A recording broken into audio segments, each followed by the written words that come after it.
পূর্ণ করে এবং এমনি করে যদি কখনো জন্ম পায় আবারও কেউ কৃষ্ণ ভক্ত পিতা মাতার গর্ভে জন্ম নিয়ে আপনাদের মতো যেন বৈষ্ণব চরণ সেবা করতে পারে। হরি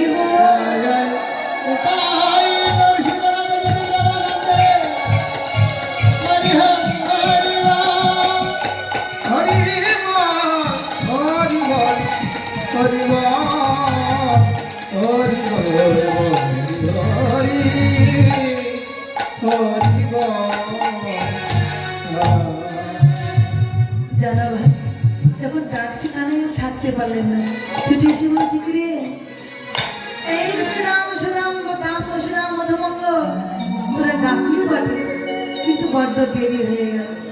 এই যে বাবা কৃষ্ণ বললেন ডাকলি বটে কিন্তু বড্ড দেরি হয়ে গেল, আমাদেরও দেরি হয়ে গেল।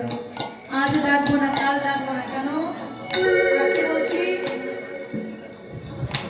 আজকে কি বলছি ওরে আমার কেমন তো সবই মাত্র ছেলেটা হয়েছে, ছেলেটা আর একটু বড় হলেই আমি কৃষ্ণ ভজন করব।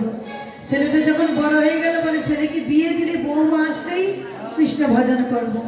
এবার ঘরে বৌমা আসলো, ঘর আলো করে আবার একটু নাতি এলো, বলে নাতিটা আর একটু বড় হোক।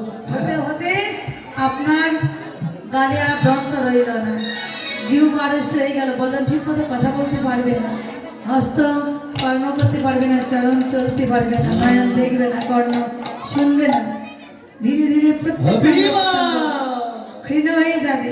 আর হরিবল বলতে গেলে হবিবল হবে, ভজনটা পরিপূর্ণ হলো, পরিপূর্ণ হলো না। গুরুচরণ নয় কৃষ্ণ কৃপা হোক, তাই বলছে ডাকলি বটে কিন্তু বড্ড দেরি হয়ে গেল ভাই। তাই একবার কলে জলেও করে নিয়ে আয়, ওরে পা